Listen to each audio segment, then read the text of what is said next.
백악관이 발칵 뒤집혔습니다. 미국의 독보적인 방공체계와 기능이 중복되는 무기 도입은 신중하길 바란다는 워싱턴의 거친 경고가 쏟아졌습니다. 하지만 아랍에미리트의 대답은 단호했습니다.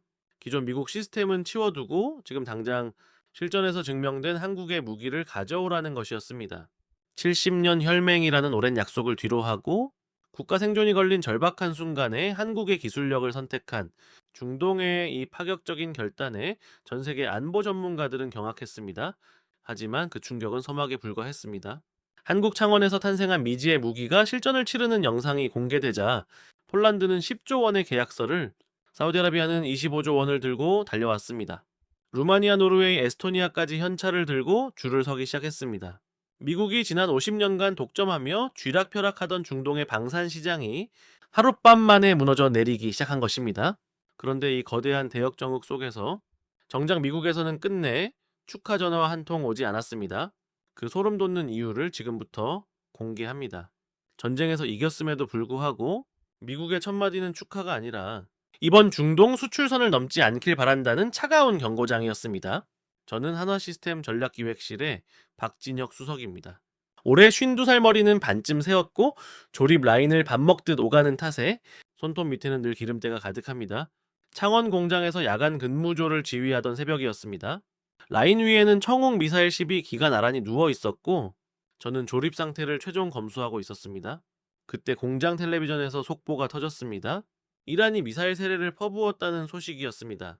처음에는 귀를 의심했습니다. 이스라엘이 이란 상공에 폭격기를 띄운 것이 발단이었습니다. 평화가 왔다며 전 세계가 안도하던 순간 협상 타결 발표 1시간도 차에 안 되어 전쟁이 터진 것입니다. 호르무즈 해협은 순식간에 죽음의 바다가 되었습니다. 이라는 기로에 6,000개를 뿌렸고 자폭 드론 함대까지 배치했습니다. 전 세계 원유의 20%가 지나가는 그 좁은 바닷길이 통제 불능 상태가 된 것입니다. 미국조차 진입하려면 수조 원의 손실을 각오해야 한다는 비관적인 분석이 쏟아졌습니다. 남의 나라 전쟁이라며 멍하니 뉴스를 지켜보던 그때 제 전화기가 요란하게 울렸습니다. 본사 전략실이었습니다. 박수석, 지금 즉시 출하 가능한 청홍 물량이 얼마나 됩니까? 새벽 4시에 난데없는 호출이었습니다. 아랍에미리트에서 긴급 요청이 들어왔으니 지금 당장 보내달라는 것이었습니다. 심장이 벌떡거렸습니다. 미사일이 비처럼 쏟아지는 중동 한복판으로 무기를 보내라니요? 왜 미국에 요청하지 않느냐고? 그곳엔 패트리어트가 있지 않느냐고 반문했습니다. 그러자 전략실 직원이 한 박자 쉬고는 뼈아픈 현실을 말했습니다. 미국에 재고가 없다는 것이었습니다. 연간 생산량이 600발인데 우크라이나 전선에서 보름 만에 800발이 소모되어 본토 방어용도 빠듯하다는 실상이었습니다. 세계 최강의 무기를 만든다 자부하는 나라가 정작 자기 동맹에게 줄 물건 하나 없다는 사실, 한 발에 60억 원이라는 천문학적인 금액을 챙겨가면서도 위기 앞에서는 동맹을 외면하는 그들의 비정한 민낯을 마주한 순간이었습니다. 백악관의 불빛이 새벽까지 꺼지지 않았습니다. 워싱턴의 지휘부는 격앙되어 있었습니다. 미국의 방공체계와 기능이 중복되는 타국의 무기체계를 도입하는 것은 동맹의 신뢰를 저버리는 행위라며 신중하게 재고하라는 거친 경고를 아랍에미리트에 쏟아냈습니다. 하지만 아랍에미리트의 대답은 예상보다 훨씬 단호하고 차가웠습니다. 기존 미국 시스템은 치워두고 지금 당장 실전에서 증명된 한국의 무기체계를 도입하겠다라는 것이었습니다. 국가의 명운이 걸린 총악을 다투는 순간 70년 동안 이어온 전통적인 혈맹의 약속보다 한국의 기술력을 선택한 중동의 이 파격적인 결단에 전 세계는 큰 충격에 빠졌습니다. 하지만 그 충격은 서막에 불과했습니다. 한국 창원의 공장에서 갓 생산된 이름 없는 미지의 무기가 실전을 치르는 영상이 전 세계 안보 관계자들에게 공개되자 그 파장은 핵폭탄급으로 번졌습니다. 폴란드는 10조 원 규모의 계약서를 들고 한달음에 달려왔고 사우디아라비아는 25조 원이라는 막대한 예산을 배정하며 한국에 손을 내밀었습니다. 루마니아, 노르웨이, 에스토니아 같은 유럽의 강소국들까지 현찰을 들고 줄을 서기 시작했습니다. 미국이 지난 반세기 동안 독점하며 쥐락펴락하던 중동의 방산 시장이 하룻밤 사이에 무너져 내리고 그 자리를 한국산 천궁이 채우기 시작한 것입니다. 이 엄청난 대역 정흑 속에서 정작 미국 워싱턴으로부터는 축하 전화 한 통 없었습니다. 그 소름 돋는 이유와 이면에 숨겨진 진실을 지금부터 낱낱이 공개하겠습니다. 전쟁터에서 한국산 무기는 압도적인 승리를 거두었습니다. 그런데 승전보를 접한 미국의 첫마디는 축하의 악수가 아니라 이번 중동 수출 라인을 넘지 말라는 묵시적인 경고장이었습니다. 저는 박진혁입니다.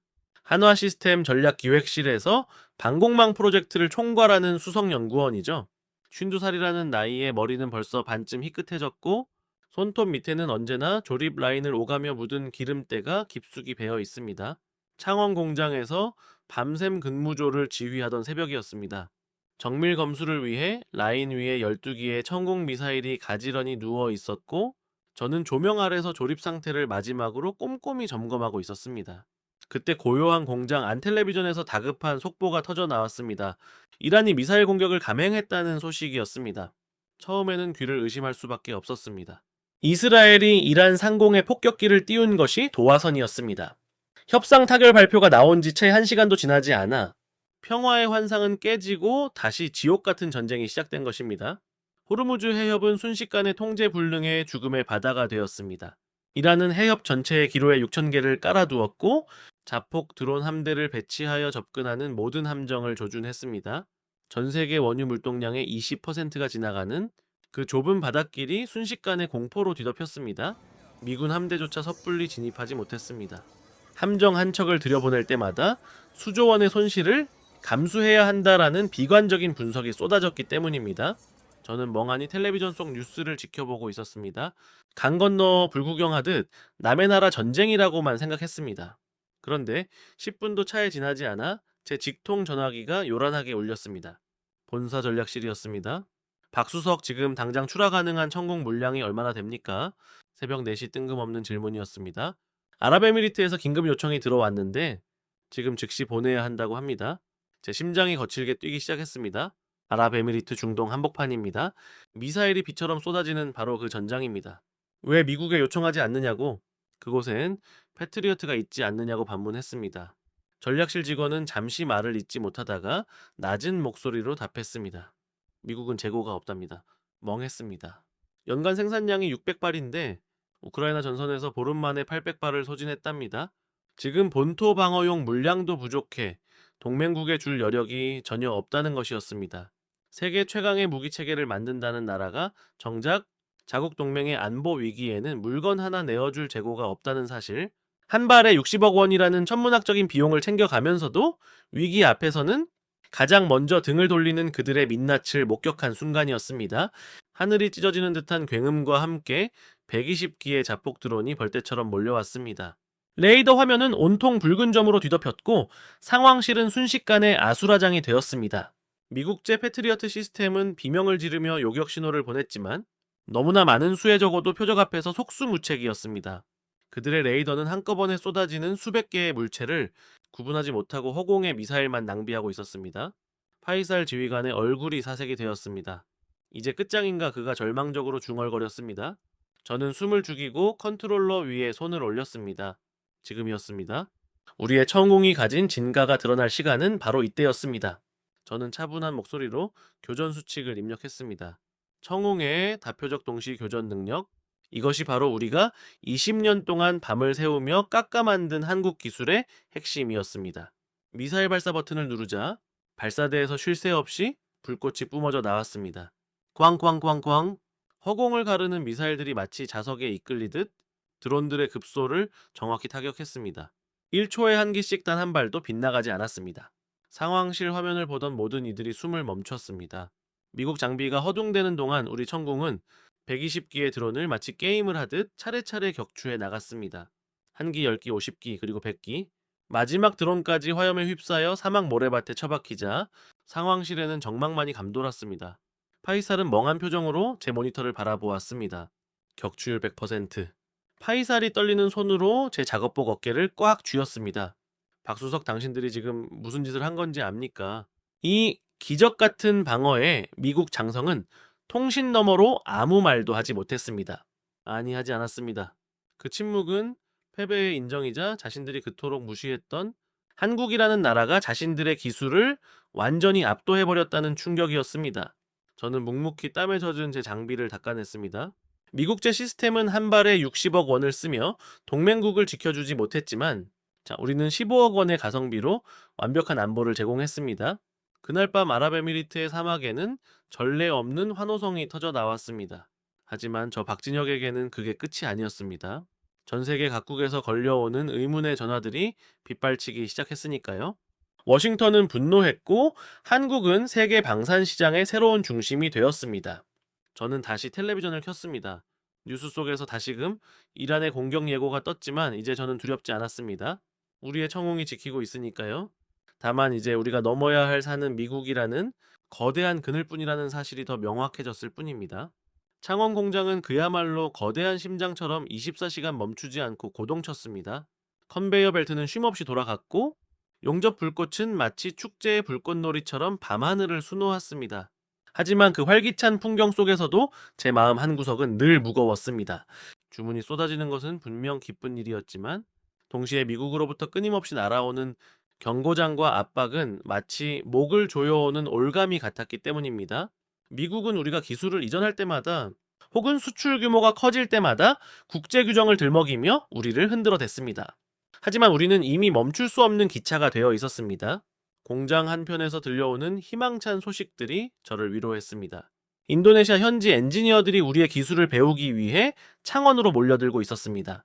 처음에는 한국 기술을 그저 싸구려 모방품이라 치부하던 그들이 이제는 우리 연구원들의 작업복에 묻은 기름때조차 경외의 눈빛으로 바라보았습니다. 저는 그들에게 말했습니다. 이건 단순한 기계가 아닙니다. 70년 동안 우리 민족이 피땀 흘려 쌓아 올린 자립의 상징입니다. 여러분의 나라에서도 이 빛나는 역사를 직접 써 내려가십시오. 그들의 눈빛에서 20년 전 우리 선배 연구원들이 가졌던 그 열망을 읽을 수 있었습니다. 하지만 미국의 방해 공작은 더욱 교묘해졌습니다. 미 국무부와 국방부 관계자들은 수시로 우리 경영진을 불러들여 수출을 제한하라는 압력을 넣었습니다. 핵심 부품의 공급을 늦추거나 소프트웨어 라이선스 문제를 제기하며 우리 발목을 잡으려 했습니다. 그때마다 박진혁 수석인 저는 전략실에 보고서를 올렸습니다. 국산화율을 90%까지 끌어올립시다. 미국 부품 하나에 우리 전체 수출이 좌지우지되는 현실을 끝내야 합니다. 그것이 우리의 미래고 우리의 주권입니다. 미국은 우리의 성장을 축하하는 대신 자신들의 패권이 흔들리는 것을 두려워하고 있었습니다. 그들의 두려움은 곧 우리의 승리였습니다. 한 번은 폴란드와의 계약 직전 미국의 강력한 반대로 수출이 무산될 뻔한 위기가 있었습니다. 워싱턴은 우리 정부에 압박을 가했고 몇몇 고위 관료들은 흔들리기 시작했습니다. 저는 그날 밤 연구실에 남아 꼬박 밤을 지새웠습니다. 15년 전 아무도 믿어주지 않던 시절 남이 쓰다 버린 고철을 분해하며 밤을 새우던 선배들의 얼굴이 떠올랐습니다. 우리가 그 쇠사슬을 여기서 끊어내지 못하면 대한민국은 영원히 미국의 부속품으로 남을 것이라는 절박함이 솟구쳤습니다. 저는 그 절박함을 담아 단 하나의 문장을 결제 서류에 적었습니다. 기술 주권은 흥정의 대상이 아닙니다. 이 한마디가 우리 모두의 운명을 갈랐습니다. 다음 날 우리는 수출을 강행했습니다. 그리고 그날 워싱턴의 기류는 완전히 바뀌었습니다.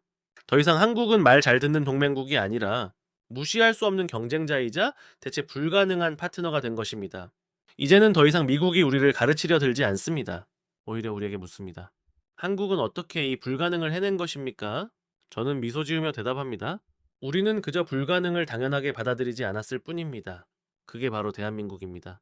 창원 공장은 그야말로 거대한 심장처럼 24시간 멈추지 않고 고동쳤습니다. 3교대 체제로 전환된 현장은 새벽의 어둠을 뚫고 뿜어내는 불빛으로 낮보다 더 밝았습니다.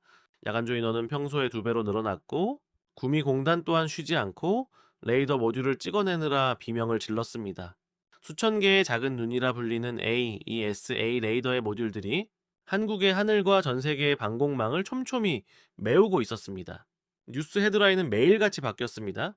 K방산 한류 폭발, 세계 4위 방산 수출국 대한민국, 국제방산 전문지인 디펜스 뉴스는 패트리어트 시대의 종말, 한국의 다층 방어 표준 시대가 왔다고 대서특필했습니다. 그 모든 수치와 현장의 열기는 우리가 밤을 지사오며 만든 물건들이 전 세계를 지키고 있다는 가장 확실한 증거였습니다. 동료들과 소주잔을 기울이며 우리는 웃었습니다. 우리가 해냈고 이제 진짜 시작이라고요.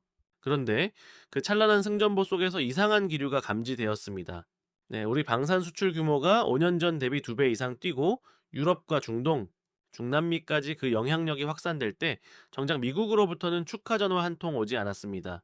비행기 안에서 받은 국무부의 경고나 돌아오는 길에 기술 이전 협의가 필요하다는 무미건조한 문자 메시지를 받았을 때만 해도 저는 그저 관료적인 절차겠거니 생각했습니다.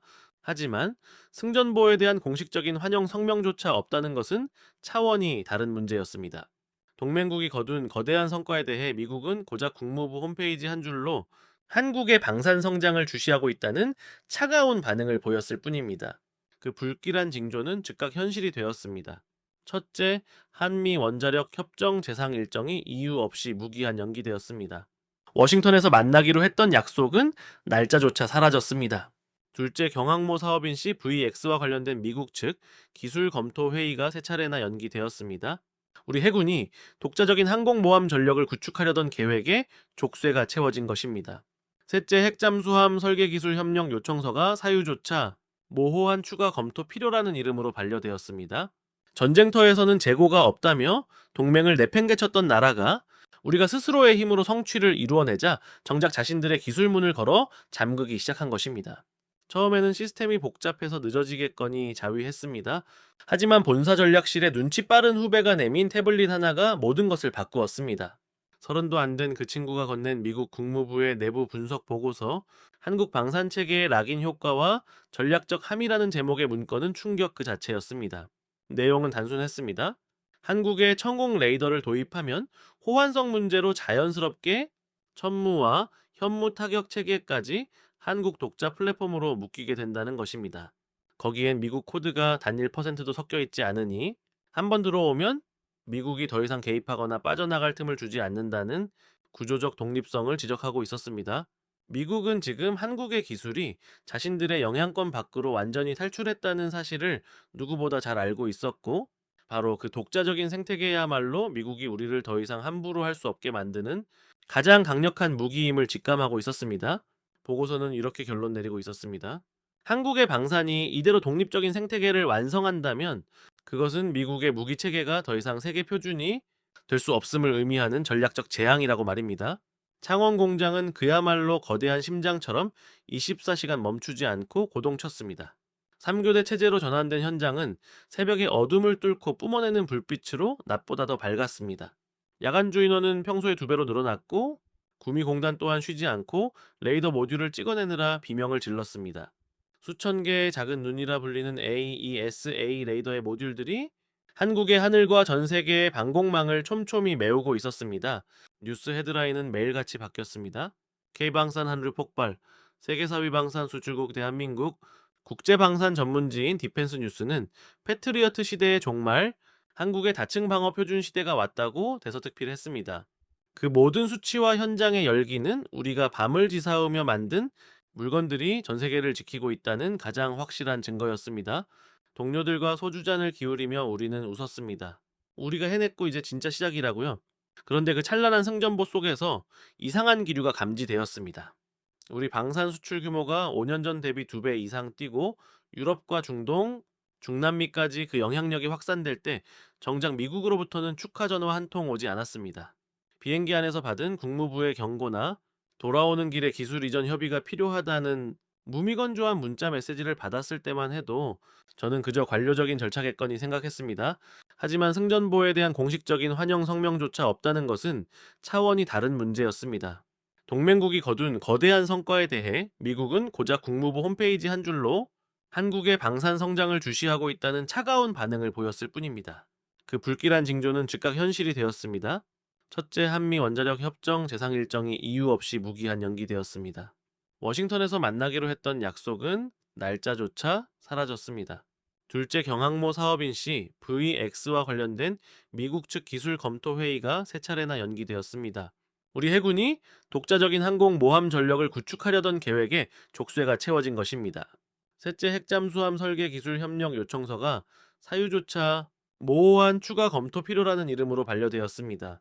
전쟁터에서는 재고가 없다며 동맹을 내팽개쳤던 나라가 우리가 스스로의 힘으로 성취를 이루어내자 정작 자신들의 기술문을 걸어 잠그기 시작한 것입니다. 처음에는 시스템이 복잡해서 늦어지겠거니 자위했습니다. 하지만 본사 전략실에 눈치 빠른 후배가 내민 태블릿 하나가 모든 것을 바꾸었습니다. 서른도 안 된 그 친구가 건넨 미국 국무부의 내부 분석 보고서, 한국 방산 체계의 락인 효과와 전략적 함이라는 제목의 문건은 충격 그 자체였습니다. 내용은 단순했습니다. 한국에 청웅 레이더를 도입하면 호환성 문제로 자연스럽게 천무와 현무, 타격 체계까지 한국 독자 플랫폼으로 묶이게 된다는 것입니다. 거기엔 미국 코드가 단 1%도 섞여 있지 않으니 한번 들어오면은 미국이 더 이상 개입하거나 빠져나갈 틈을 주지 않는다는 구조적 독립성을 지적하고 있었습니다. 미국은 지금 한국의 기술이 자신들의 영향권 밖으로 완전히 탈출했다는 사실을 누구보다 잘 알고 있었고, 바로 그 독자적인 생태계야말로 미국이 우리를 더 이상 함부로 할 수 없게 만드는 가장 강력한 무기임을 직감하고 있었습니다. 보고서는 이렇게 결론 내리고 있었습니다. 한국의 방산이 이대로 독립적인 생태계를 완성한다면 그것은 미국의 무기 체계가 더 이상 세계 표준이 될 수 없음을 의미하는 전략적 재앙이라고 말입니다. 동맹국이라고요? 세계 4위의 방산 수출국을 상대로 말입니까? 함께 피를 흘리며 싸웠던 나라를요? 우리가 겪고 있는 상황은 적대 행위는 아니지만 분명히 관리당하고 있다는 사실입니다. 한국이 일정 수준 이상으로 성장하지 않게 절대로 독자적인 안보 역량을 완성하지 못하게 미국이 정해놓은 그 범위 안에서만 맴돌게 만드는 것이 바로 70년 동맹에 숨겨진 진짜 구조입니다. 보호라는 명분과 관리라는 족쇄, 이 둘은 동전의 양면처럼 때려야 뗄 수 없이 붙어 있습니다. 미국이 해우산을 씌워주는 대신 한국은 핵무기를 만들지 않기로 약속했고, 미국이 무기를 팔아주는 대신 한국은 미국 시스템 안에 철저히 종속되었습니다. 미국이 동맹을 유지해주는 대신 한국은 미국 없이는 결코 완결될 수 없는 반쪽짜리 군사구조를 갖게 된 것입니다. 보호받고 있으니 감사해야 하는 것 아니냐고 반문할지도 모릅니다. 70년 동안 우리는 그렇게 믿고 살았으니까요. 저 역시 그랬습니다. 창원 공장에서 미사일 부품을 깎을 때 미국이 부품을 제때 팔아주면 그저 고맙고 감사할 뿐이었습니다. 하지만 아랍에미리트에서 돌아온 지금 제 생각은 완전히 바뀌었습니다. 전쟁이 터져 동맹국이 미사일 세례를 막아야 하는 절박한 순간 미국은 재고가 없다는 이유로 우리를 철저히 외면했습니다. 한 발에 60억 원씩 받아 챙길 때는 세상 누구보다 친절하더니 정작 위기 상황에서는 물건 하나 내줄 여력이 없다고 등을 돌린 것입니다. 그래서 우리는 우리가 직접 나섰습니다. 15억 원짜리 우리 미사일로 하늘을 지켰습니다. 그런데 돌아온 것은 찬사가 아니라 기술협의 창구를 닫고 협상을 연기하는 보복성 경고였습니다. 보호해주는 것은 고맙지만 그 보호라는 감옥 안에 가두고 영원히 넘지 못할 천장을 들어둔 채 우리를 관리하려는 의도는 무엇입니까? 이 근본적인 구조를 이해하지 못하면 한국이 왜 세계 4위 방산 수출국이면서도 정작 자기 바다를 스스로 지킬 수 없는지 결코 알 수 없습니다. 그 족수의 첫 번째 페이지가 바로 경항모 사업, 즉 CVX입니다. 한국 해군이 수십 년간 갈망했던 이 꿈의 전력은 어떻게 증발해 버렸을까요? 3만 톤급 경항공모함은 단순히 큰 배가 아니라 전투기를 싣고 먼바다로 나가 독도 근해부터 남중국해까지 우리 힘으로 하늘을 열 수 있게 해주는 전략 자산이었습니다. 현대중공업과 대우조선이 참여하여 콘셉트 모형까지 내놓았고 세계 방산 전시회에서 각국이 놀라움을 금치 못했던 사업이었습니다. 세계 최고의 조선 기술을 가진 한국이 못 만들 이유가 없었죠. 그런데 어느 날 갑자기 중기 국방 계획에서 일정은 슬그머니 빠졌고 예산은 삭감되었습니다. 국방부 장관의 입에서는 전력 구조를 재검토하겠다는 말이 나왔습니다. 관료의 언어로 이는 사업 폐기를 의미합니다. 왜 사라졌을까요? 예산 부담, 북핵 대응 함재기 확보 문제 등 겉으로 내세운 명분은 많았습니다. 하지만 핵심은 단 하나 함재기였습니다. 껍데기뿐인 항공모함은 무의미하니까요. 우리는 수직 이착륙이 가능한 F-35B를 탑재하려 했습니다. 그런데 이 전투기를 만드는 곳은 지구상의 단 한 곳 미국의 로키드 마틴 뿐입니다. 미국이 팔겠다고 확답을 했습니까? 아닙니다. 거절도 안 했습니다. 그저 검토 중이다, 논의가 필요하다. 시간이 걸린다는 뻔한 변명으로 1년, 2년, 3년을 끌어왔습니다. 그 사이 미국이 요구한 것은 무엇이었을까요? 수직 이착륙도 안 되는 일반 활주로용 F-35A를 추가로 더 사라는 것이었습니다. 항공모함이라는 꿈을 접고 미국이 시키는 대로 전투기를 더 사서 그들의 시스템 안에 더 깊숙이 종속되라는 무언의 압박인 셈입니다. 우리는 우리 손으로 세계 최첨단 무기를 빚어내지만 정작 우리 바다를 지킬 항공모함 앞에 서면 작아집니다. 한국의 조선 기술은 세계 1위입니다. 배의 설계부터 엔진 레이더 전투 체계까지 우리의 독자적인 기술력으로 완성할 수 있습니다. 하지만 문제는 함재기입니다. 항공모함이라는 거대한 활주로를 만들어 놓아도 그 위에 올릴 비행기가 없다면 그것은 그저 바다 위의 고철 덩어리에 불과합니다. 한국의 경항모 사업인 시 VX는 F-35B 스텔스 전투기를 탑재할 계획이었습니다. 하지만 이 전투기의 제조사인 미국의 로키드 마틴은 3년이 넘도록 확답을 미루고 있습니다. 거절도 승인도 아닌 모호한 태도로 시간을 끄는 사이 미국은 한국에게 엉뚱한 제안을 던졌습니다. 항공모함용이 아닌 일반 활주로용 F-35A를 추가로 구매하라는 것입니다. F-35A를 도입하면 우리 해군 예산은 그곳에 고스란히 묶입니다. 경항모에 태울 비행기를 살 여력이 자연스럽게 사라지는 구조입니다. 이것이 바로 우리가 직면한 무언의 족쇄입니다. 폴란드 국방차관 마레크 바브니치는 이 모순을 한눈에 꿰뚫어 보았습니다. 한국에서 천군과 K2 전차를 대량 도입하며 우리 기술의 위력을 체감했던 그는 만찬 자리에서 한국 해군 장교들에게 뼈아픈 질문을 던졌습니다. 한국이 항공모함을 못 만드는 게 아니라 미국이 비행기를 안 팔아서 못 띄우는 거냐고요? 그 질문에 우리 장교는 씁쓸한 미소를 지을 수밖에 없었습니다. 남의 나라에 파는 무기는 미국 코드가 하나도 없는 독자 기술인데 정작 우리 자신을 지킬 무기는 미국 허락 없이는 한 발자국도 나아갈 수 없는 이 기막힌 모순? 자, 우리는 세계 4위의 방산 수출국이면서도 스스로의 바다를 지킬 항공모함 하나 띄우지 못하는 현실을 마주하고 있습니다. 이 모순을 해결할 유일한 길은 KF-21의 함재기 버전을 개발하는 것입니다. 네네.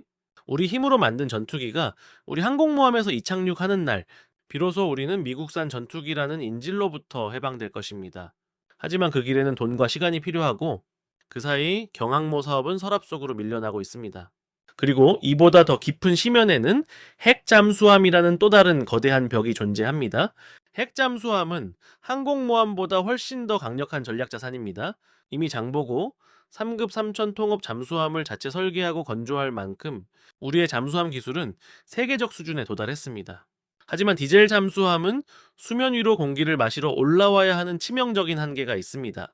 자망 시간이 길어질수록 그것이 곧 생존과 직결되는 잠수함 전력에서 디젤 엔진은 더 이상 충분하지 않습니다. 이 한계를 돌파할 열쇠가 바로 원자력 추진 체계입니다. 국방과학연구소의 정혜원 박사는 15년 전의 폭발 사고로 동료 셋을 잃고 자신도 왼팔에 깊은 흉터를 앓은 채 묵묵히 한국형 핵잠수함 엔진 설계를 이끌고 있습니다. 설계도는 완성되었고 엔진 제작 기술도 확보했습니다. 이제 연료만 채우면 됩니다. 하지만 그 연료인 농축 우라늄을 다룰 권한조차 미국이라는 거대한 벽에 가로막혀 있습니다. 우리 힘으로 만든 설계도가 15년 동안 서랍 속에서 먼지만 쌓여가는 동안 우리는 디젤 잠수함이라는 제한된 틀 안에서만 움직이고 있습니다. 자, 우리가 쏜 미사일은 전 세계의 하늘을 지키지만 정작 우리가 딛고 있는 바다 밑은 여전히 누군가의 허락 없이는 자유롭게 숨 쉴 수 없는 공간으로 남겨져 있는 것입니다. 회의장은 찬물을 끼얹은 듯 조용해졌습니다. 마레크는 말을 이었습니다. 우리는 18개월을 기다릴 수 없었습니다. 당장 내일이라도 침공당할지 모르는 나라가 어떻게 1년 반을 팔짱 끼고 기다립니까? 그때 우리에게 손을 내민 나라가 바로 대한민국이었습니다. 한국은 18개월이 아니라 6개월 만에 미사일과 전차를 보냈습니다. 미국이 안 된다고 했던 일들을 한국은 보란듯이 해냈습니다. 마레크의 시선이 회의장을 둘러앉은 각국 장관들에게 향했습니다. 여러분, 동맹이란 무엇입니까? 우리가 어려울 때 우리가 죽을지도 모르는 절박한 순간에 옆에 있어 주는 것이 동맹 아닙니까? 미국은 재고가 없다며 우리를 버렸지만 한국은 자신들의 공장을 멈추고 우리를 위해 라인을 돌렸습니다. 그들이 만든 청운과 K2 전차는 우리에게 단순한 무기가 아니라 생존 그 자체입니다. 회의장 곳곳에서 웅성거림이 터져 나왔습니다. 마레크는 더 결정적인 한 방을 날렸습니다. 이제 폴란드는 더 이상 미국의 도면이 오기만을 기다리지 않을 겁니다. 우리는 한국과 함께 공동 생산을 시작합니다. 우리 국경에서 우리 기술로 한국과 함께 무기를 만들 겁니다. 이제 우리는 더 이상 누군가의 허락을 구걸하며 국방을 맡기는 나라가 아닙니다. 그건 한국 또한 마찬가지입니다. 한국이 스스로의 기술로 세계를 지키고 있다면 왜 그들이 스스로의 바다를 지키는 데는 남의 허락을 받아야 합니까? 한국의 원자력 잠수함과 항공모함은 한국만의 문제가 아닙니다. 그것은 한국이 진정한 파트너로서 유럽과 아시아의 안보를 함께 책임지겠다는 선언이어야 합니다. 회의장 안의 공기가 완전히 바뀌었습니다. 과거 미국 중심의 일방적인 안보 구조에 익숙했던 관계자들이 서로의 눈을 맞추기 시작했습니다. 한국이 쏘아 올린 것은 단지 미사일이 아니었습니다. 그것은 미국이 세워놓은 보이지 않는 천장을 깨뜨린 파동이었습니다. 워싱턴에서 이 소식을 실시간으로 지켜보던 사람들은 어떤 생각을 했을까요? 그들은 아마도 더 이상 한국을 과거의 방식대로 관리할 수 없음을 직감했을 겁니다. 저는 회의장 밖으로 나와 담배를 피우며 생각했습니다. 우리는 70년 동안 한국이라는 동맹을 보호라는 이름 아래 가두어 왔습니다. 하지만 이제 그 새 장은 부서졌습니다. 한국은 더 이상 우리의 허락을 기다리지 않습니다. 그들은 이제 자신들의 길을 걷고 있고 그 길은 우리가 지난 50년간 독점해왔던 세계의 표준을 재편하고 있습니다. 한국은 지금 핵잠수함 설계도를 서랍에서 꺼내고 있습니다. 그 설계도 위에는 정혜원 박사의 떨리는 손으로 그려진 15년의 세월과 우리에게 굴복하지 않았던 끈질긴 자주국방의 의지가 맺혀 있습니다. 내일이면은 워싱턴은 또다시 검토 중이라는 말을 할지도 모릅니다. 하지만 이제 그 검토는 아무런 의미가 없습니다. 한국은 이미 시작했으니까요. 우리 없이도 우리의 허락 없이도 그들은 자신들의 하늘과 바다를 지킬 준비를 완전히 끝마쳤습니다. 한국에서 연락을 받은 지 불과 3개월 만에 청홍 시스템이 폴란드에 도착했습니다. 마레크 바브니치 차관은 회의장에서 그 압도적인 성능 지표를 하나씩 읊어 내려갔습니다. 납기단 3개월 가격은 패트리어트의 4분의 1 수준, 무엇보다 중동의 붉은 모래바람 속에서 검증된 요격률 97%와 임무 성공률 100%라는 수치는 회의장의 공기를 얼어붙게 만들기에 충분했습니다. 그는 회의장을 둘러싼 각국 대표들을 향해 비수와 같은 말을 던졌습니다. 가장 중요한 사실은 여기에 미국산 코드가 단 한 줄도 섞여 있지 않다는 것입니다. 백도어는 존재하지 않습니다. 우리가 제값을 주고 산 무기를 미국이 원격으로 끄거나 통제할 수 없다는 뜻입니다. 나토 회의장에서 나온 이 발언은 그야말로 파격 그 자체였습니다. 미국 대표단의 얼굴에는 걷잡을 수 없는 당혹감과 불편한 기색이 역력했습니다. 마레크의 폭로는 멈추지 않았습니다. 저는 정중하게 묻고 싶습니다.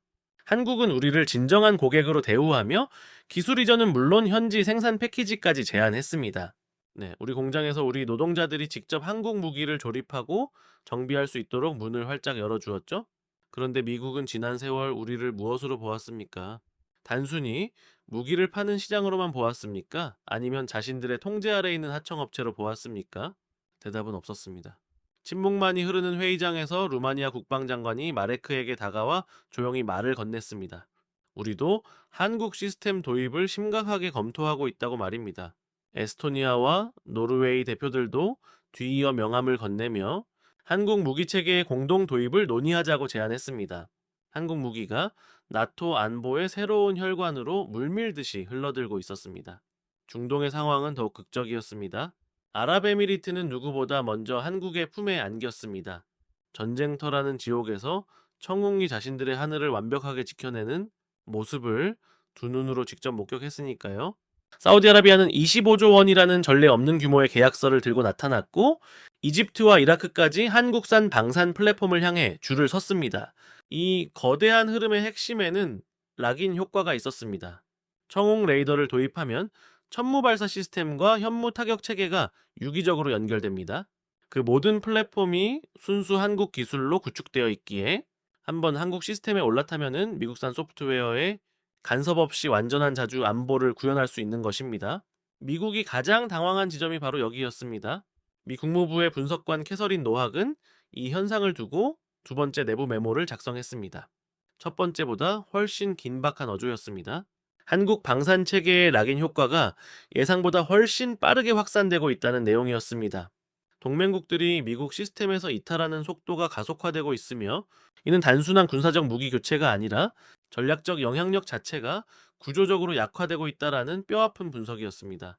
미국이 진정으로 두려워한 것은 한국 미사일의 파괴력이 아니었습니다. 한국이 주도하는 미국이 개입할 수 없고 스위치를 꺼버릴 수 없는 새로운 안보 네트워크의 탄생이었습니다. 우리는 의도하지 않았습니다. 그저 밤을 지사하며 더 좋은 무기를 더 싸고 빠르게 만들었을 뿐입니다. 그런데 세상이 스스로 한국의 편에 서서 줄을 서기 시작했습니다. 아랍에미리트는 무기를 보내준 보답으로 원유 우선 공급권을 내주었고 이는 에너지를 안보와 교환하는 새로운 국제 질서의 탄생을 알렸습니다. 카네기 국제평화재단조차 한국은 단순히 무기를 파는 상인이 아니라 신뢰할 수 있는 안보 파트너로 전환 중이라고 평했습니다. 저는 창원공장 휴게실에서 전세계 장관들이 인천공항을 통해 한국으로 몰려드는 뉴스를 보며 묘한 감정에 휩싸였습니다. 야간조 반장이 씁쓸한 표정으로 커피를 들이키며 물었습니다. 상무님, 저들이 우리가 지금 얼마나 대단한 일을 하고 있는지 알까요? 저도 웃으며 대답했습니다. 우리도 사실은 잘 모르겠다고요? 하지만 웃음 뒤에는 씁쓸한 답답함이 남았습니다. 전 세계가 한국 무기를 원하는데 정작 우리는 우리 스스로를 지킬 항공모함과 핵잠수함 하나 제대로 띄우지 못하는 이 모순적인 현실 말입니다. 남의 하늘은 지켜주면서 우리 자신의 바다를 지킬 열쇠는 여전히 미국이라는 이름의 철통 같은 문 안에 갇혀 있었습니다. 전화기 너머 정혜원 박사의 목소리는 평소보다 한층 더 차분하고 단호했습니다. 바라카 원전 프로젝트에 참여했던 핵심 기술진이 우리 소형 원자로 연구팀으로 합류했다는 소식은 단순한 인력 이동을 넘어선 의미였습니다. 그것은 이제 한국이 잠수함의 엔진을 넘어 심장이라 할 수 있는 소형 원자로까지 독자적으로 개발해내겠다는 강력한 선언이었기 때문입니다. 박 박사가 나지막이 덧붙였습니다. 수석님 설계도를 서랍 속에만 가둬두기엔 이제 시간이 너무 부족합니다. 미국이 검토 중이라는 변명으로 우리를 묶어두는 동안 주변국들은 이미 수중 전력의 판도를 바꾸고 있습니다. 우리가 원자로를 설계하고 발전소를 짓는 능력을 세계가 인정했으면서도 정작 우리 스스로의 잠수함에 그 열기를 불어넣지 못하는 건기술의 문제가 아니라 의지의 문제입니다. 저는 전화를 끊고 잠시 공장 밖으로 나가 밤하늘을 올려다 보았습니다. 우리의 청홍 미사일이 저 멀리 아랍의 하늘을 수호하고 있다는 사실이 떠올랐습니다. 그 미사일에는 미국의 허락도 미국의 코드도 없었습니다. 오직 우리의 열정과 2천억 원이라는 과감한 결단이 있었을 뿐입니다. 이제 그 정신이 잠수함으로 항공모함으로 옮겨갈 차례입니다. 우리가 레이더 모듈 하나하나를 독자적으로 깎아내며 얻은 것은 단순히 무기가 아니라 그 어떤 외부의 압력에도 굴하지 않는 기술 주권 그 자체였습니다. 정 박사가 보내온 짧은 메시지 한 통이 제 휴대전화 화면에 떴습니다. 설계도와 연료 문제, 우리가 넘어야 할 마지막 고지에 대한 현실적인 진단이 적혀 있었습니다. 미국은 분명 다시 회방을 놓을 것입니다. 비확산 논리를 내세우거나 한미 원자력 협정을 구실로 서류를 반려하며 시간을 끌겠지요. 하지만 이제 상황은 완전히 달라졌습니다. 미국이 우리에게 의지해야 할 상황이 벌어지고 있기 때문입니다. 그들이 러시아와 중국의 위협을 막기 위해 우리 방산 기술이 절실해진 지금 더 이상 우리는 기술 종속이라는 낡은 공식에 갇혀 있을 이유가 없습니다. 저는 다시 회의실로 돌아가 신입 엔지니어들을 보았습니다. 그들의 반짝이는 눈빛 속에 20년 전 우리가 품었던 그 치열한 자주국방의 서사가 그대로 흐르고 있었습니다. 나는 그들에게 확신을 담아 말했습니다.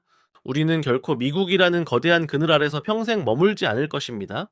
항공모함에 올릴 비행기를 스스로 개발하고 잠수함을 움직일 원자로를 우리 손으로 연료 채워 돌리는 그날, 한국은 비로소 누군가에게 보호받는 동맹이 아닌 세계의 안보를 함께 짊어지는 진정한 강대국으로 거듭날 것입니다. 그날 밤 저는 정 박사에게 답장을 보냈습니다. 설계도를 끊으십시오. 아니, 이제 서랍을 아예 없애버립시다. 우리가 만드는 것은 단순한 엔진이 아니라 우리의 영예와 영공을 우리 스스로의 의지로 지킬 수 있다라는 자립의 증거입니다. 미국이 거부한다면 우리가 직접 그 문을 열고 나가는 것이 순리입니다. 정 박사가 설계하고 우리가 제작하며 대한민국이 운영하는 핵잠수함, 그 유령이 바다 밑을 누비는 날, 미국은 우리를 관리하려던 낡은 계획을 스스로 폐기해야 할 것입니다. 우리는 이미 증명했고 앞으로도 증명할 것입니다. 이것이 대한민국이 세계 방산 시장의 정점에 서서 걸어가는 아무도 멈출 수 없는 유일한 항로입니다. 이 거대한 변화의 물결 속에서 저는 창원공단의 저녁 노을을 바라보며 생각에 잠기곤 합니다. 공장 굴뚝에서 피어오르는 하얀 연기는 단순한 매연이 아니라 70년 동안 억눌려왔던 우리 기술의 해방이자 자립을 향한 뜨거운 숨결입니다. 우리는 더 이상 누군가의 허락을 기다리는 수동적인 동맹국이 아닙니다. 우리의 미사일은 세계를 지키고 우리의 원자로는 타국의 불을 밝히며 우리의 기술은 글로벌 안보의 새로운 질서를 설계하고 있습니다. 이제 우리 자신을 지키는 무기를 만드는 것은 선택이 아닌 필연입니다. 설계도는 이미 서랍 속에 완성되어 있습니다. 우리가 남은 것은 오직 우리 스스로 결심하는 것, 더 이상 허락을 구하는 나라가 아니라 스스로 결정하고 책임지는 강대국이 되겠다는 그 단호한 결심뿐입니다. 워싱턴 DC의 국무부 건물 5층, 캐서린 노악의 사무실에서는 역설적인 변화가 시작되고 있었습니다. 폴란드의 방산 도입 확대, 루마니아의 전면적인 시스템 전환, 사우디의 25조 원대 계약 소식은 그녀의 책상을 뒤덮은 보고서들을 현실로 바꾸어 놓았습니다. 처음 캐서린은 이를 한국 방산 생태계의 위협이라고 규정하려 했습니다. 하지만 그녀는 손을 멈췄습니다. 아랍에미리트의 사막에서 한국의 천궁이 보여준 경이로운 성과, 미군의 재고가 바닥났을 때 3시간 만에 달려와 평화를 지켜낸 한국의 그 끈질긴 책임감을 떠올렸습니다. 미국이 외면했던 자리에 한국이 서 있었고, 미국이 할 수 없었던 일을 한국이 해냈습니다. 그것은 위협이 아니라 동맹이 가져야 할 가장 모범적인 작동 방식이었습니다. 캐서린은 보고서 제목을 바꿨습니다. 한국 방산 생태계와의 공존 전략. 위협이 아닌 공존 관리자가 아닌 파트너로의 전환. 그 단어 하나를 바꾸는데 그녀는 3일을 고뇌했습니다. 보고서의 결론은 명확했습니다. 한국을 과거의 방식대로 관리하려 드는 시대는 끝났으며, 오히려 파트너로 전환하지 않으면 미국이 스스로 고립될 수 있다는 것이었습니다. 워싱턴 내부에서도 한국의 전략적 가치를 인정하는 목소리가 소수 의견에서 주류 논의로 바뀌어가고 있었습니다. 이제 미국은 한국이 가진 기술 주권을 더 이상 억제할 수 없음을 깨닫기 시작한 것입니다. 현실은 워싱턴의 복잡한 정무적 논쟁보다 훨씬 더 빠르게 질주하고 있습니다. 폴란드의 마레크 바브니치는 유럽 4개국 국방장관들과 공동 서한을 보내 나토의 동쪽 방어선 전체를 한국 시스템으로 통합하겠다는 파격적인 제안을 던졌습니다. 미국 국방부 펜타곤이 발칵 뒤집힌 것은 당연합니다. 나토의 방패가 미국산에서 한국산으로 교체되는 것은 자신들의 군사적 영향력이 구조적으로 약화된다라는 의미니까요. UAE 또한 바라카 원전 2단계 확장 사업을 통해 30조 원 규모의 대형 프로젝트를 한국에 제안했습니다. 방산과 에너지가 하나로 묶인 이 거대한 경제안보 블록은 더 이상 미국이 깨뜨릴 수 없는 견고한 요새가 되었습니다. 이제 세계는 한국을 미국의 그늘 아래 있는 나라가 아니라 기술과 신뢰를 바탕으로 자신들의 안보를 맡길 수 있는 진정한 강대국으로 대우하고 있습니다. 우리는 증명했습니다. 관리받는 동맹이 아닌 함께 시대를 이끄는 파트너로서의 대한민국을 말입니다. 한국이 무기를 팔면 에너지가 돌아오고, 그 에너지는 다시 경제를 움직이며, 그렇게 창출된 분은 더 강력하고 정교한 무기를 만드는 원동력이 되는 완벽한 선순환의 구조였습니다. 이는 단순히 물건을 주고받는 거래가 아니었습니다. 미국을 거치지 않는 오직 한국의 기술과 신뢰만으로 연결된 독자적인 생태계가 지구촌 곳곳에서 움트고 있었습니다. 저는 공장 휴게실의 낡은 텔레비전을 통해 이 소식들을 접했습니다. 뉴스 화면 속에서는 폴란드, 루마니아, 사우디의 국방장관들이 인천공항에 내리고 있었습니다. 그들은 모두 한국을 향하고 있었습니다. 손에는 수십조 원 규모의 계약서가 쥐어져 있었고, 그들의 눈빛에는 한국만이 줄 수 있는 진정한 안보에 대한 확신이 가득했습니다. 그때 27년 차 야간조 반장이 김이 모락모락 나는 커피를 건넸습니다. 굵고 마디진 손가락 27년이라는 세월 동안 미사일 부품을 다듬어 온 탓에 그의 손톱 밑은 언제나 시꺼먼 기름때로 가득했습니다. 그는 묵묵히 자신의 손을 펴 보이며 말했습니다. 상무님, 저 사람들이 우리 앞에 줄을 서는 걸 보니 참 신기합니다. 우리가 만든 이 작은 부품들이 저들에게는 나라를 지키는 거대한 방패가 된다니 말입니다. 저는 그의 거칠게 갈라진 손을 가만히 내려다보았습니다. 그 손은 기름때와 세월이 켜켜이 쌓인 대한민국 방산에 살아있는 역사였습니다.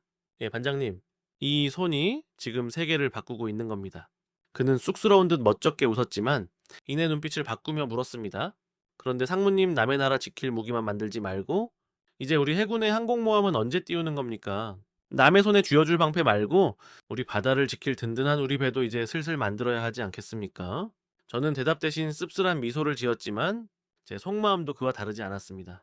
전 세계가 한국의 방패를 원하며 앞다투어 줄을 서는 이 기막힌 아이러니 속에서 정작 우리는 우리 스스로의 항공모함을, 우리 바다 밑을 누빌 핵잠수함을 미국이라는 보이지 않는 천장에 가로막혀 서랍 속에 묻어두고 있었기 때문입니다. 하지만 지금은 다릅니다. 유럽과 중동 동남아를 넘어 이제는 미국 내부에서조차 한국을 대등한 파트너로 인정해야 한다는 목소리가 커지고 있습니다. 70년 동안 우리를 짓누르던 그 보이지 않는 족쇄를 깰 수 있는 유일한 기회가 바로 지금 우리 앞에 와 있습니다. 미국의 허락이 아니라 오직 우리의 결심만 있다면 경항모를 띄우고 핵잠수함을 바다에 넣을 수 있는 시대가 도래한 것입니다. 그리고 그 결심을 향한 열쇠를 쥐고 15년 동안 서랍 속 설계도를 품은 채 묵묵히 기다려 온 한 사람이 있었습니다. 밤 10시가 넘은 국방과학연구소 정혜원 박사의 연구실에는 정적만이 감돌았습니다. 복도 형광등이 기분 나쁘게 지직거리는 소리만이 들려올 뿐 책상 위 식어버린 커피는 그녀가 쏟은 긴 세월을 대변하고 있었습니다. 그녀는 익숙한 듯 서랍을 열었습니다. 그 안에는 언제나처럼 두 가지가 담겨 있었습니다. 2년 전 완성되었지만 단 한 번도 세상의 빛을 보지 못한 원자력 추진 잠수함 엔진의 설계도, 그리고 사막 한가운데 우뚝 솟아 한국의 기술력을 과시하고 있는 UA 이 바라카 원전 중공식 사진이었습니다. 설계도는 펴고 접기를 수천 번 반복한 탓에 접힌 자국이 깊게 파여 있었고, 15년 전 폭발 사고로 동료 3명을 잃고 자신만 살아남은 그날의 화마가 새긴 왼손의 흉터가 사진 위로 겹쳐졌습니다. 정 박사는 그 흉터 위로 사진을 가만히 올려두었습니다. 우리가 설계하고 우리가 지은 저 원자로가 사막에서 도시를 밝히고 있는데, 왜 우리 바다를 지킬 잠수함 엔진은 여전히 이 어두운 서랍 속에 갇혀 있어야 하는가? 15년 전 사고로 신경이 손상되어 떨리던 그녀의 왼손은 설계도를 다시 꺼내든 지금 그 어느 때보다 단단하게 고정되어 있었습니다. 그동안은 왼손 대신 오른손으로 묵묵히 수천 개의 선을 그어왔던 정 박사였지만, 이제 그녀는 설계도를 책상 위에 활짝 펼쳤습니다. 15년 동안 켜켜이 접혀있던 종이가 바스락 소리를 내며 펴지는 것은 마치 긴 잠에서 깨어난 거대한 유령이 바다를 향해 기지개를 켜는 소리와도 같았습니다. 그녀는 후배에게 전화를 걸어 내일 아침 8시 전 팀원을 소집하라고 명령했습니다. 서랍에서 꺼낼 게 있다는 그녀의 목소리에는 이제 일말의 망설임도 없었습니다. 기술은 이미 2년 전에 완성되었습니다. 이제 필요한 것은 미국의 허락이 아니라 우리가 스스로를 지키겠다는 그 거침없는 결심뿐입니다. 이제 더 이상 기다릴 시간은 없습니다. 창원 공장의 묵묵한 손길들이 미사일로 세계의 하늘을 지켜냈듯 정혜원 박사와 연구원들이 완성한 설계도는 대한민국의 바다를 지키는 거대한 방패가 될 것입니다. 우리는 이미 증명했습니다. 미국이 없어도, 아니 미국이 가로막아도 우리 스스로의 힘으로 해낼 수 있다라는 사실을 말입니다. 바라카의 원전이 사막을 밝혔듯 우리의 핵잠수함 엔진은 심해의 정적 속에서 대한민국의 주권을 당당히 세울 것입니다. 이제 대한민국은 누군가의 허락을 구걸하는 나라가 아닙니다. 70년 동안 우리를 가두었던 관리의 굴레, 동맹이라는 이름 뒤에 숨겨진 보이지 않는 전장들은 우리가 쏟아낸 2천억 원의 열정과 밤을 새운 수만 시간의 피땀 앞에서 이미 힘없이 무너져 내리고 있습니다. 우리 기술로 만든 무기가 전 세계의 하늘을 수호하고 우리가 독자적으로 설계한 함정과 잠수함이 우리의 영해를 누빌 때 대한민국은 비로소 완전한 자주국방의 시대를 맞이할 것입니다. 정혜원 박사가 흉터 가득한 왼손을 설계도 위에 올린 그 순간, 그것은 단순히 잠수함 엔진 설계의 시작이 아니라 대한민국이라는 나라가 진정한 자주국가로 우뚝 서겠다는 역사의 선언이었습니다. 세상은 이미 변했습니다. 워싱턴의 기류도, 유럽의 안보 지도도, 중동의 에너지 판도도 모두 우리 한국을 중심으로 재편되고 있습니다. 이제 우리가 띄워야 할 항공모함과 우리가 잠가야 할 심해의 잠수함은 미국이 허락할지 말지를 고민하는 대상이 아닙니다. 그것은 대한민국이 세계 앞에 당당히 내미는 자유의 주권 그 자체입니다. 우리는 이제 멈추지 않을 것입니다. 창원의 굴뚝 연기는 멈추지 않을 것이고, 정혜원 박사의 연구실 불빛은 더 밝게 빛날 것입니다. 대한민국은 이제 누군가의 보호 아래 안주하는 나라가 아니라 스스로의 힘으로 세상을 더 안전하고 정의로운 곳으로 만드는 진정한 안보의 중심추가 되었습니다. 우리는 준비되었습니다. 우리의 기술은 세계를 압도했고, 우리의 의지는 그 어떤 거대한 천장도 뚫고 올라갈 만큼 뜨겁습니다. 이제 우리는 우리만의 바다로 나아갑니다. 대한민국이 나아가는 그 길 위에 더 이상의 허락도 더 이상의 한계도 없을 것입니다. 이것이 우리가 오늘을 살아가는, 그리고 미래를 열어가는 단 하나의 방식입니다. 대한민국의 바다와 하늘, 이제 온전히 우리의 것입니다. 미국은 우리를 무엇으로 보았습니까? 관리의 대상 혹은 자신들의 시스템에 묶어둘 영원한 종속국으로만 보지 않았습니까? 마레크의 그 날카로운 질문은 단순한 외교적 수사가 아니었습니다. 그것은 70년 동안 우리가 겪어온 동맹의 민낯을 가리키는 손가락이자 앞으로 대한민국이 나아가야 할 새로운 질서에 대한 선언이었습니다. 우리는 이제 단순히 무기를 파는 나라가 아닙니다. 우리가 무기를 보낼 때 단순히 탄약과 철판이 가는 것이 아니라 대한민국이 쌓아온 신뢰와 자주국방의 서사가 함께 갑니다. 그것은 상대국이 어떤 위협 앞에서도 흔들리지 않게 만드는 가장 든든한 연대입니다. 이제 남은 건 우리의 결심입니다. 서랍 속에서 나온 설계도는 이제 더 이상 먼지 묻은 종이가 아닙니다. 그것은 우리가 띄울 항공모함에 닫히며 우리가 잠수시킬 핵잠수함의 심장입니다. 우리는 지난 15년 아니 70년 동안 인내하며 준비해 왔습니다. 미국이 쳐놓은 그 높은 천장을 올려다보며 불평하기보다 보이지 않는 곳에서 묵묵히 땀방울을 흘리며 실력을 키워왔습니다.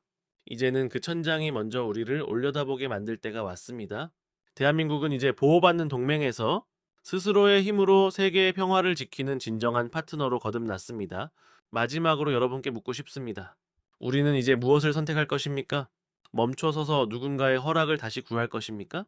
아니면은 70년 전 우리 선배들이 그랬던 것처럼 다시 한번 불가능을 가능으로 바꿀 결심을 할 것입니까? 저는 알고 있습니다. 우리의 기술은 이미 세계 표준이 되었고 우리의 의지는 이미 그 어떤 강대국보다 뜨겁다는 것을요. 오늘 우리가 본 이 수많은 숫자와 현장의 이야기들은 결국 하나를 말하고 있습니다. 대한민국의 방사는 이제 누구도 멈출 수 없는 거대한 흐름이 되었다는 사실입니다. 이제 비행기가 필요합니까? 우리 손으로 만들 KF-21이 날아오를 것입니다. 핵잠수함의 연료가 필요합니까? 우리의 독자적인 기술력으로 그 깊은 심해를 밝힐 것입니다. 70년의 기다림은 여기서 끝납니다. 우리는 이제 우리의 항공모함을 띄우고 우리의 바다를 우리 스스로의 힘으로 완벽하게 지켜낼 것입니다. 정혜원 박사와 수많은 연구원들, 그리고 창원 공장의 기름때 묻은 손들이 만들어낸 이 결실은 이제 대한민국이라는 거대한 엔진이 세계를 향해 전력 질주할 준비가 끝났음을 알리는 신호탄입니다. 여러분 자랑스러워 하십시오.